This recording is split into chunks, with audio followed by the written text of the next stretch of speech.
Film کا آغاز باغی اور بگڑے ہوئے نوجوانوں کے ایک گروپ سے ہوتا ہے جو ایک لڑکے کے ساتھ مذاق کرنے والے ہیں۔ تاہم مذاق غلط ہو جاتا ہے اور لڑکا خود کو زخمی کر لیتا ہے۔ اچانک پولیس موقع پر پہنچ کر ان کا پیچھا کرنے لگتی ہے۔ باقی سب بچ جاتے ہیں لیکن لینڈن خود کو زخمی کرتا ہے اور پکڑا جاتا ہے۔ سزا کے طور پر اسے اسکول کے بعد کی مختلف سرگرمیوں میں حصہ لینے پر مجبور کیا جاتا ہے، جیسے کہ پسماندہ بچوں کو پڑھانا اور ڈرامہ کلب کے اسپرنگ میوزیکل میں پرفارم کرنا۔ ان سرگرمیوں میں وہ خاموش کتابی جیمی کے ساتھ بات چیت کرنے پر مجبور ہوتا ہے، ایک ایسی لڑکی جسے وہ کئی سالوں سے جانتا ہے لیکن جس سے ان کے سماجی اختلافات کی وجہ سے شاذ و نادر ہی بات ہوتی ہے۔ جب لینڈن کو اپنی لائنیں سیکھنے میں دشواری ہوتی ہے تو وہ جیمی سے مدد مانگتا ہے۔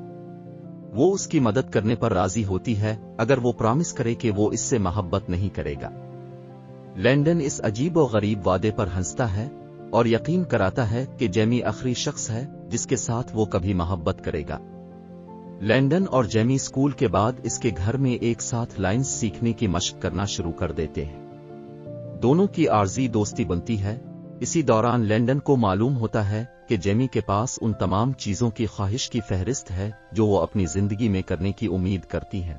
ایک دن لینڈن لاکر کے قریب جیمی کو اپنے دوستوں کے سامنے شرمندہ کرتا ہے، جس سے جیمی کا چہرہ دھوکہ دہی اور شرمندگی سے بھر جاتا ہے اور وہ چلی جاتی ہے۔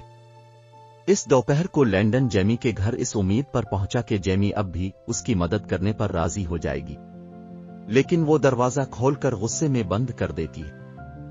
لینڈن کو آخر کار اپنی غلطی کا احساس ہو جاتا ہے اور وہ جیمی کی زندگی میں واپس آنے کے لیے خود کو ایک اچھا انسان بنانے کی کوشش شروع کر دیتا ہے۔ ڈرامے کے دوران جیمی لینڈن اور تمام سامعین کو اپنی خوبصورتی اور آواز سے حیران کر دیتی ہے۔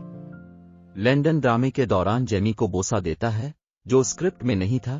اس کے بعد لینڈن جیمی کے قریب جانے کی کوشش کرتا ہے لیکن وہ اسے بار بار مسترد کرتی ہے۔ ایک دن لینڈن کے دوستوں نے جیمی کا مذاق اڑاتے ہوئے اس کی بیہودہ تصویریں چھاپ کر پورے اسکول میں تقسیم کیے۔ اس پر لینڈن اپنے دوستوں سے بہت ناراض ہو جاتا ہے اور اسے پورے اسکول کے سامنے مارتا ہے۔ اس کے بعد جیمی لینڈن کے ساتھ وقت گزارنے پر راضی ہو جاتی ہے۔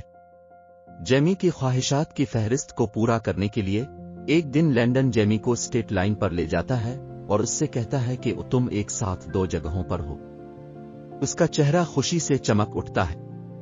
پھر لینڈن جیمی کی ایک اور خواہش پوری کرتا ہے اور اسے تتلی کا ٹیٹو دیتا ہے اور اس کے بعد وہ ایک دوسرے سے گہری محبت کرنے لگتے ہیں۔ جیمی آخر کار لینڈن کو بتاتی ہے کہ اسے ٹرمینل لوکیمیا ہے اور وہ زیادہ دیر زندہ نہیں رہے گی۔ لینڈن اسے نہ بتانے پر جیمی سے ناراض ہو جاتا ہے۔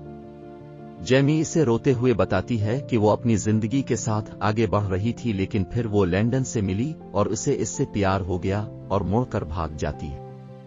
لینڈن اپنے ڈاکٹر والد کے گھر جاتا ہے اور اس سے جیمی کی مدد کرنے کو کہتا ہے، لیکن وہ میڈیکل ہسٹری اور چیزوں کے بارے میں بات کرنا شروع کر دیتا ہے تو لینڈن ہڑبڑا کر چلا جاتا ہے۔ اگلی صبح لینڈن جیمی کے گھر جاتا ہے اور اس کے والد کو بتاتا ہے کہ وہ پیچھے نہیں ہٹ رہا ہے۔ کچھ دیر بعد جیمی لینڈن کے پاس جاتی ہے۔ لینڈن جیمی کو اپنے قریب لا کر کہتا کہ وہ ہمیشہ اس کے ساتھ رہے گا۔